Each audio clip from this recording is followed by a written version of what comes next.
Leave it up to you, troublemaker. Okay. Introducing our final speaker for the night that you're absolutely going to go gaga for, Tali Abergel. Tali is a family, identity, and inner healing practitioner and the heart behind Mind, Set, Go. Tali's work is rooted in the belief that peace grows where we feel held. Everything she offers is designed to create safety, grounding, and inner trust. She supports women, children, couples, and individuals in reconnecting with their true selves, deepening faith and gratitude, and bringing to places that may feel chaotic or overwhelmed. Through sound healing, breathwork, somatic practices, guided meditation, and energetic healing, Tali gently helps people turn home to themselves, emotionally, physically, and spiritually. Tonight it is an invitation to slow down, to soften, and to be held. And we are so grateful to have Tali guide us through this experience. Welcome, Tali.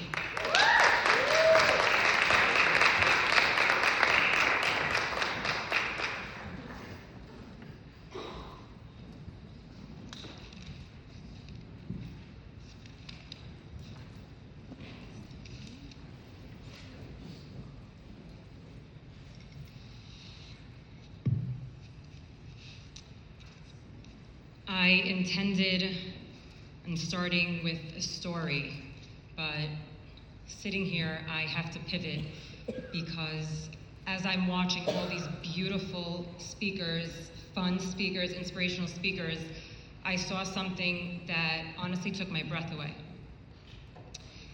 I have a mantra that I like to say to myself before each time I speak. I also like to energetically connect to a space when I enter into a room, especially the first time I enter a space. And I've been living in Great Neck for about 12 years. And this is my first time in this Beit Knesset. And when I came to set up earlier, I walked in and I immediately felt really safe and it felt right. And as I sat here, looking at the podium, I really couldn't believe it because my personal mantra that I say right before I go to speak is Da Lifnei Mi Ata Omed. Wow. And it was staring at me in the face. My heart is actually my hands were shaking.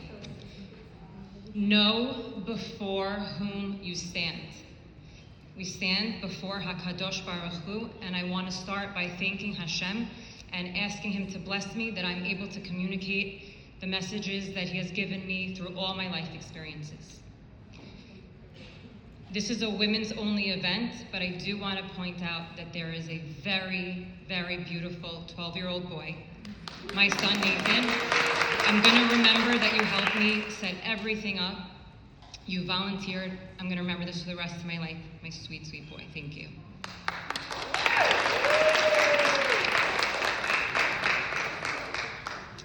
The Alter Rebbe, the founder of the Chabad movement, once held his grandson, Menachem Mendel, on his lap and asked him, "Where is Zaidi? Where is Grandpa?" Menachem Mendel pointed to his grandfather's arm and said, "There is Zaidi." And the Alter Rebbe shook his head and looked at his grandson and said, "No, that's not Zaidi. That's Zaidi's arm. Where is Zaidi?" And Menachem Mendel continued pointing to his head and his elbow and his stomach. And his grandfather just kept repeating, "That isn't Zaidi. That's Zaidi's head and Zaidi's belly and Zaidi's arm and Zaidi's leg." And this went on for a little while longer. And then little Menachem Mendel stopped and he thought and he hopped off his grandfather's lap and he walked over to the door. He opened up the door and he put his little fingers around the doorpost. And then the door closed on his hand and he screamed a really loud cry. And all of a sudden his grandfather said, "Oh no, Menachem Mendel, are you okay?" And that insightful, soulful little boy who grew up to be the Lubavitcher Rebbe, Zichrono Libracha, said, "There is my Zadie." He recognized that it was not the physical attributes that defined his grandfather, it was his soul, his neshama. In the first verse of the book Melachim, Kings, it says, "Now King David was old." One chapter later, his condition had declined, and it said, "Now the days of David drew near that he should die." Approaching death, he is no longer referred to as King David, just David. Why? What was Hashem teaching us? He was teaching us about the soul, the essence of the human being. We don't face death as a king or a movie star or a doctor. It's just who you are in your soul. The human experience is a trifecta of mind, body, and soul. And while the mind helps us think and the body helps us move, it is the soul that gives both meaning. I am honored to speak about how I define the soul, what it means to me to be a soulful person, and how to live a spiritual life, and why being a spiritual person is necessary for inner peace, a happy life, and a joyful existence. My name is Tali Abergel. I am a family, identity, and inner healing practitioner. 7 years ago, I founded a practice called Mindset Go, where I worked with individuals, couples, and families to lose weight and build healthier relationships with food. It became a successful and ongoing business, but through working with more than 100 men and women, I came to a deeper realization. My true passion was not simply helping people change their bodies, but helping them heal the emotional wounds that were often the roots of their struggles. I saw that for many, it was never truly about the food itself. It was about filling inner voids, coping with pain, and carrying unresolved trauma from the past. That understanding inspired me to explore deeper paths of healing and led me to study energy healing modalities. I offer sessions designed to nurture the whole person. My work combines meaningful conversation, Reiki energy healing, meditation, breath work, somatics, and sound bath therapy to calm the nervous system. It is a privilege and a dream come true for me to share my perspective as a Jew and as a woman, the two categories of humans most capable of achieving the highest levels of spirituality. I feel connected to God when I speak about what's in my soul, and you're allowing me to do that tonight. If I can inspire even one of you, that is considered an entire world. Whatever the motivation is that brought you here, I applaud you. You have prioritized yourself. So in the simplest terms, I help you connect with you. It sounds silly. Why would you need help connecting with yourself? What parts of yourself do you even need help connecting to? The parts of yourself that make you cry, laugh, yell, doubt, argue, detach, or attach. The parts of you that can't accept a compliment or feel the need to constantly compliment others. The parts of you that speak badly about others. I help connect you to your stomach aches, your migraines, your insomnia, your addictions, your fear of trying new things, your fear of repeating the same mistakes, even your fear of going to a party or social event. The work is about strengthening your identity and strengthening your faith in God. After I help you connect, I help you understand, and that's when you begin to feel like you, aligned, free, self-confident, proud, and connected to God. The core of what I believe in is faith-based, so I work with the book of Tehillim and the Torah. For those of you who don't know what the book of Psalms is, Tehillim, it's the emotional and spiritual journey of the Jewish people. Written primarily by King David, the second king of Israel, a poet, a musician, a shepherd, a warrior, and a deeply spiritual human. It's a collection of 150 poems, prayers, and songs. Our minds can forget things that our bodies cannot. They get stored as sensations, anxieties, compulsions, hair loss, weight gain, inflammation, even autoimmune diseases. Judaism not only believes in the soul, but the soul inside a body. The book of Psalms was written because the soul of David needed somewhere to go, and it is my belief that if you read Tehillim, your nervous system speaks directly to God. It's the way of practicing somatic healing, inner child work, and nervous system repair. Let's start the evening with one of the most profound verses that talks about inner grounding through awareness of God. It's chapter 16 of Tehillim. I'll say a line and repeat after me. I place Hashem before me always. Because he is at my right hand, I shall not falter. Therefore my heart rejoices and my soul is glad. Even my body rests in security. This psalm literally speaks about body, heart, and soul calming when we feel God's presence. There is a story of a rabbi whose child used to wander off to spend time alone in a forest. One day, concerned and curious, the rabbi pulled his boy aside and asked him, "Where are you going?" "I go to the forest to find God," said the boy. "That's wonderful," replied the father, "but you need not go to the forest. Don't you know that God is the same everywhere?" And the boy replied, "God is, but I'm not." Placing ourselves with people or in a situation where we feel closer to God's presence is a means of opening a receptive soul. So being here tonight, all of us women, is the perfect environment for a soul connection. So what is a soul?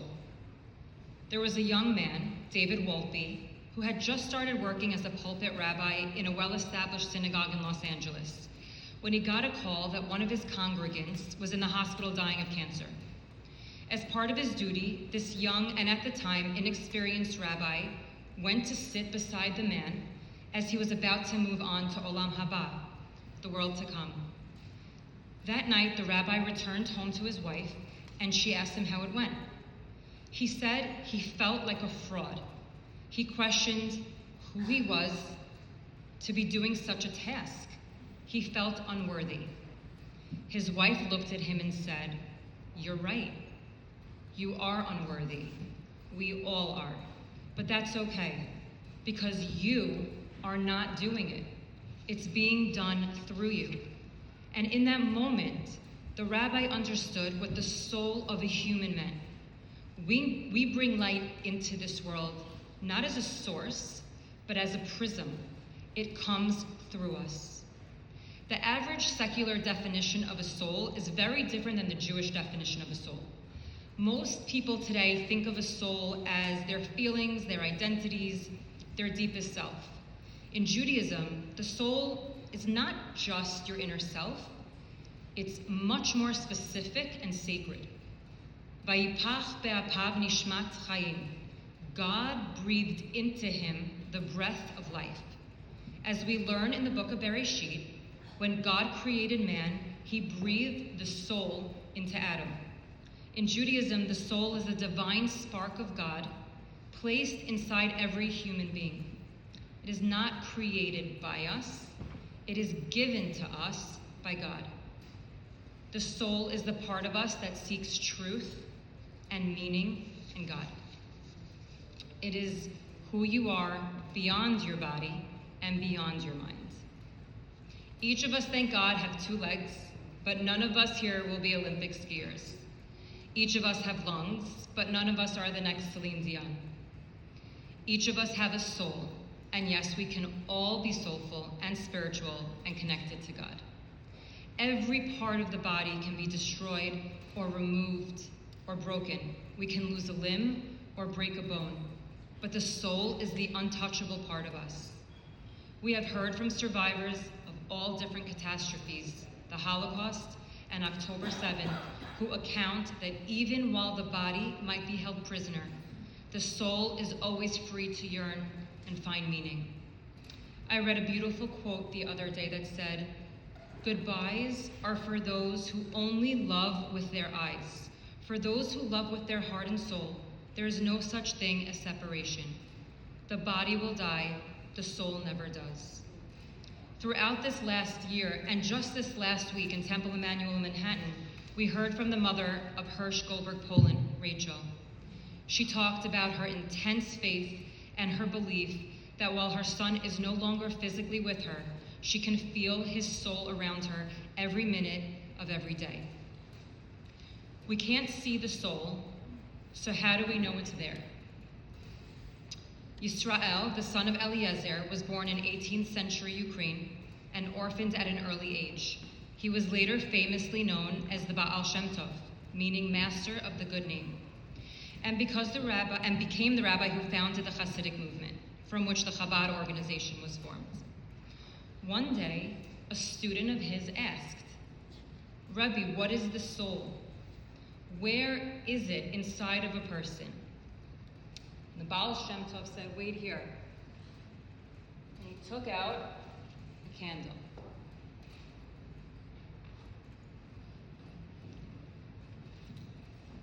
The whole class is watching, and the Baal Shem Tov lit his candle.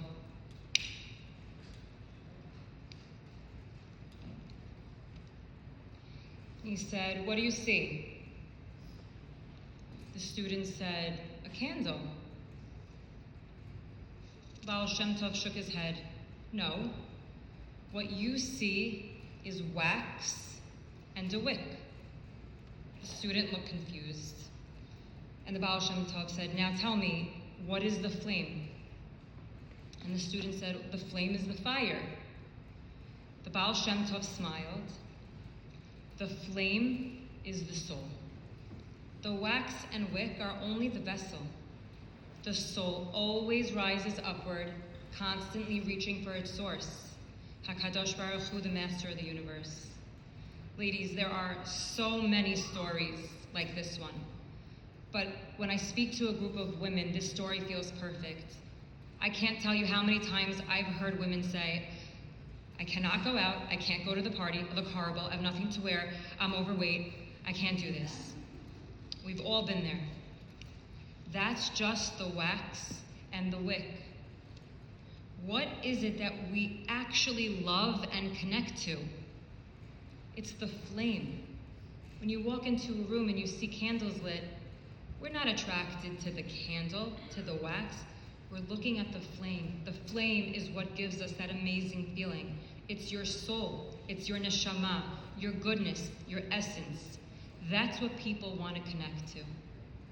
The candle is the body, the wick is the mind, and the flame is the soul.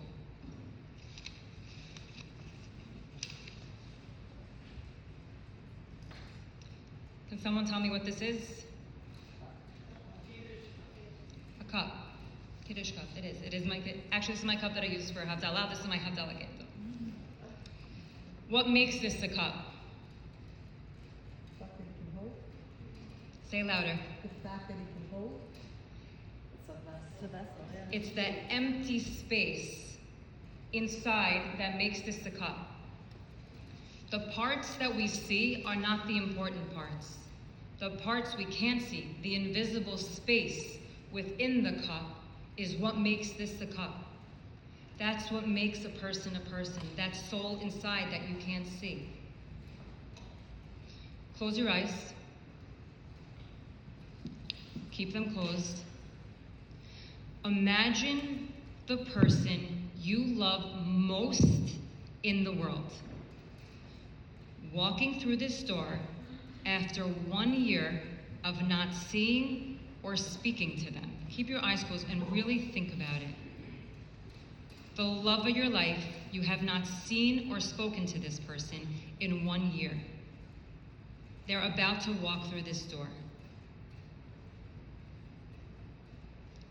You can open your eyes. Did anyone here feel excitement? Raise your hand. Keep your hands up. Did anyone feel nervous? Did anyone feel a shift in their chest? or your heart or your stomach? A lot of you raised your hands. Something happened, right? You raised your hands. We know something happened. You felt something very real, but we can't see what you felt. But something happened. This happened in your soul. The invisible space where meaning lives and love lives and fear lives and faith lives. So this brings us to our next question. What does it mean to be a soulful person? A soulful person means someone that lives from a deep inner place rather than from the surface of life. Their actions, words, and presence come from something authentic, reflective, and connected to meaning. A soulful person tends to have several qualities. 1, depth. They have meaningful conversations that go beyond small talk, often about morality, the human experience, God, and purpose. 2, emotional presence. They feel things deeply, and they allow themselves to be touched by life. They feel the depths of sorrow and joy, and gratitude and compassion, and they're usually empaths. 3, authenticity. A soulful person is real. What they say and how they behave align with who they are inside. 4, connection. They feel connected to things bigger than themselves. Nature, God, humanity. They aren't seeking personal gain. They are looking to belong to a greater cause. 5, meaning seeking. They tend to be growth-minded people. For example, if they experience a traumatic event or an illness, they don't say, why me? They usually ask, what can I learn from this? How can I grow? How can I inspire others? So how can you live a spiritual life? I want to start off by saying that everything you do can be made to be a spiritual act, if it is done with the right intent and with God in mind. This can include cooking for your family, coaching a team, playing mahjong, meeting a friend for lunch, taking a Pilates class, or learning how to make sourdough. Here are what I believe are the core ways you can live a deeply spiritual life.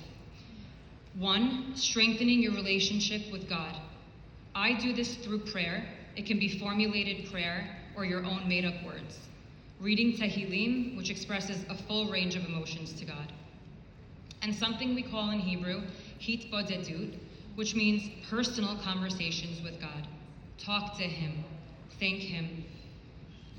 Every time you get a parking spot, say thank you Hashem. Anytime something doesn't work out, say thank you Hashem, you spared me from something worse. 2, make your actions holy. Light Shabbat candles on Friday night. Bless your food before you eat it. You can use your own words. Collect loose change for charity. Donate old clothes or toys or books. Hold a door open for someone. 3, refine your character. Work daily on your behaviors. Don't be quick to yell or anger. Take a breath and pause. Don't talk badly about people. Don't talk about people behind their back. Express gratitude to people. 4, repair the world. In Hebrew, tikkun olam. Volunteer in a soup kitchen or in your local synagogue. Donate blood, give your time. Set single people up with a potential match. And 5, and the ultimate, learn Torah. This is the highest spiritual act of mankind. Not only for all the knowledge that you will learn about the human condition, but because it connects a person to divine wisdom. Final question. It's hot in here. Why is being spiritual necessary for inner peace? We know that life is fragile. Life is full of hardship, sickness, war, loss, divorce. I could go on and on. Spirituality offers a way to hold all the suffering as a part of repairing the world. Understanding that we are not in control of everything and that some things are in our hands and some things aren't. Spirituality allows for the life-altering perspective of the what now and not the why me. I believe it is vital work it is vital to work on your spirituality every single day of your life. I wake up, and before my feet hit the ground, I say the traditional morning prayer, Modeh ani lefanecha. I offer thanks before you, living and eternal King. We are in no way guaranteed to wake up in the morning. Judaism believes that sleep is 1/60th of death. So logically, it makes sense to offer gratitude to our Creator for granting us life. For those of you not fluent in Hebrew, this prayer is not grammatically correct. Modeh ani means thank you, I, when it should say ani modeh, I thank you. So what did the prayer intend with this particular word placement? The letter I should never be the first thing out of our mouths. We must first give thanks, and only after we are grateful do we focus on ourselves. I write an inspiring quote on a little dry erase board in my kitchen every morning when I come downstairs. It forces me to think about a topic I want to inspire my kids with, and the process in looking up a quote instantly fills my head with uplifting thoughts. This morning's quote was as follows: "We are not physical beings having a spiritual experience. We are spiritual beings having a physical experience." I encourage each of you to stay as present as you can while I do a breathwork exercise for you. If you need to laugh, go ahead. She taught us how to do it. If you need to cry, go ahead. Just be true to yourself. Can we shut the lights? Is that possible? Wanna shut them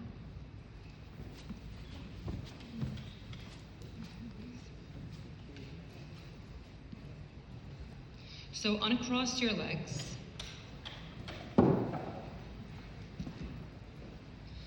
Notice how your body feels in the chair. The words for soul and breath in Hebrew come from the same root, and they sound almost identical. So let's start with our breath. So just listen to the instructions and I'll guide you through it. We're going to inhale through our nose for 4 counts. It'll be like this. You're going to hold your breath for 4 counts. When you get to the top, I'll count that for you. And you're going to exhale for 4 breaths slowly out of your mouth as if you're blowing through a straw. With every inhale, I want you to imagine God breathing a soul into your nostrils. And with every exhale, you're going to release the noise and tension from your day. As you breathe, I'm going to play a parak from Tehillim. It's number 121. I'm sure you all know it. Esayanai el Harim, I lift my eyes to the mountains. From where will my help come? My help comes from Hashem, the maker of heaven and earth. So I invite you now to all close your eyes. We're going to breathe in for 4, hold for 4, 1, 2, 3, 4, and blow out for 4.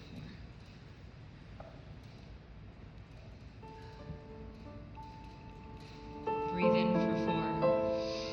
1, 2, 3, 4. Hold for 4. 4, 3, 2, 1. Exhale. Inhale. 1, 2, 3.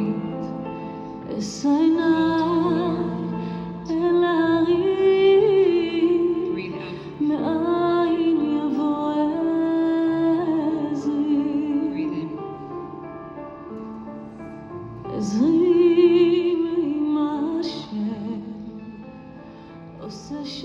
In your mind's eye, I want you, with your eyes closed, to envision you stepping forward with your right leg, then next with your left, stepping out of your body, standing right next to where you're sitting today.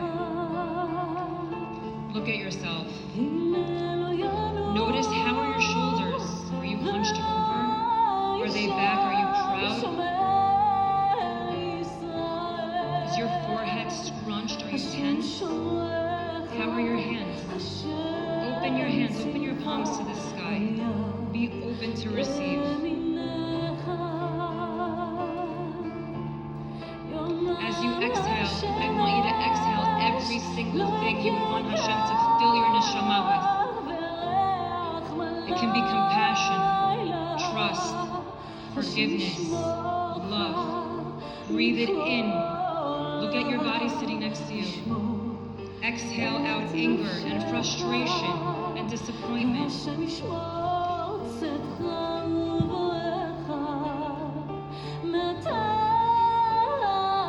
I hope you see your chest widening and your shoulders raising up to the sky.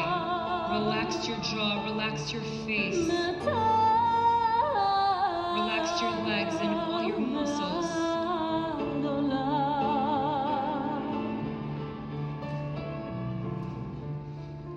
When you are ready, take one step back into your body. Take another step. Sit back inside of yourself. A complete, soulful Jewish woman. Take a moment there. Put your right hand on your heart. Place your left hand over that. And remember my mantra, what's right behind me. Know before whom you stand. Take a few more breaths here, and when you're ready, you can open your eyes and come back to the space. How'd that feel? Don't shout it out at once. There is a Hasidic teaching that says, when a soul comes into this world, it already knows who it is. We learn something very deeply here. Life doesn't teach us new things. It teaches us how to remember. So you see, we don't become new people. If we are blessed, we keep becoming more and more of who we always are. Before I play my sound bath for you, I want to leave you with a blessing that I often write to myself in my journal. God chose you. He gave you your soul. It will live on long after your body is gone from this earth. Treat it with care and love. Nurture it. It is what connects you to God, the world around you, and yourself.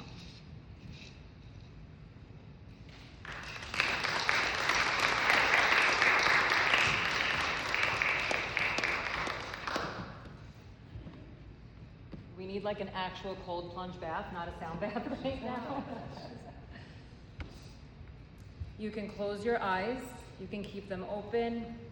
Do whatever feels comfortable for you. If you're curious and you want to see, open them. But really for the full feeling, and you want to feel it in your bones and in your soul, I suggest you keep your eyes closed for some of it.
Thank you to everyone that came.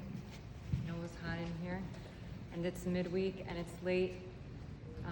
Thank you to all the women that I get to share this experience with. Sola, this beautiful Beit Knesset, Lorraine. Thank you so much, everyone, for this opportunity. I hope you enjoyed yourselves.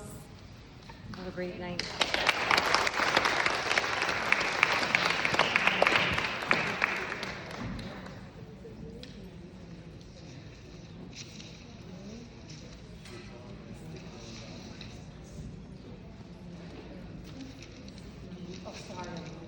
I'm just going to conclude the night really quickly, ladies. Thank you for everyone joining us today. Stay in touch. We'll post any other events that we'll be having with speakers. We have a WhatsApp chat if you signed up during registration. And a special thank you to Lorraine and Shab and United Sephardic sponsors for tonight's event. Also to Beth Hadassah for opening their doors to us. Thank you so much. Also, thank you to Labino Wines for their amazing wines. Always a special shout out to Bloom and Berry for setting up the grazing table, beautiful decorations. Be sure to check them out to elevate your next event with wines, balloons, events, and design. I hope you all leave lighter, more joyous when you came in, and that your feelings with you take them home into your lives and share them with people that you love and come across your path. Have a good night.